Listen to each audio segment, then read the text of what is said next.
বুঝছস বন্ধু, শখ করে না একটা প্রেম করছিলাম ফেসবুকে। মনে কর আমার প্রোফাইল পিকচার যেটা আছে মোটামুটি ফিল্টার মিল্টার দিয়ে এডিট মিডিট কইরা ছবিটা লাগাইছি। একটা মেয়ে ফ্রেন্ড রিকোয়েস্ট পাঠাইছে, আমি টাচ করে অ্যাকসেপ্ট করছি। মেয়েটার প্রোফাইল পিকচার আসলে মনে কর কারিনার ছবি লাগাই না। তো ভাবলাম যাক সুন্দর মন্দর আছে, একটু মজা টজা করি। তারপর যাই হোক মনে কর আমিও মেসেজ টেসেজ করতেছি, মেয়েও আমার মেসেজ টেসেজ করতেছে।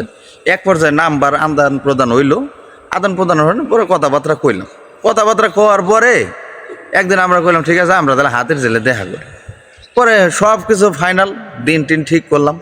কোনো একদিন, কোনো বারের নাম কমো না, কোনো একদিন আমরা দেখা করবার গেলাম। তো মেয়েটা মাসাল্লাহ আমার গায়ের রঙের রং, চেহারাটা ভালো আসলো। তো গেলাম, যাই হোক যাওয়ার পরে অনেক সেও আইছে, আমিও গেছি। যাওয়ার পরে কেউ কেউ তার চিনি না, কারণ আমারও প্রোফাইল পিকচার একটা, ওরও প্রোফাইল পিকচার একটা।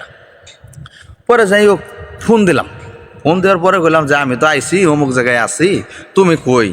পরে আমার বললাম আমিও তো অমুক জায়গায় আছি, আপনার তো দেখি না। পরে আমি বললাম ঠিক আছে আমি অমুক ড্রেস পরে আইছি, দেখো এই। পরে আমার আমি অমুক ড্রেস পরে আছি। পরে যাই দুইজনের সামনাসামনি দেখা হইলো।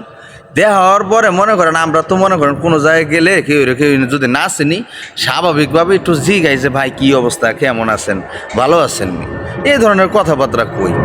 পরে হঠাৎ করে মেয়ে আমার কি প্রশ্ন করলো জানেন? কয় কি আপনি তো কালাকে? আমি একবারে স্তব্ধ হয়ে গেলাম, হতভম্ব হয়ে গেলাম, কিছু আর মুখের মধ্যে কোনো কথা নেই।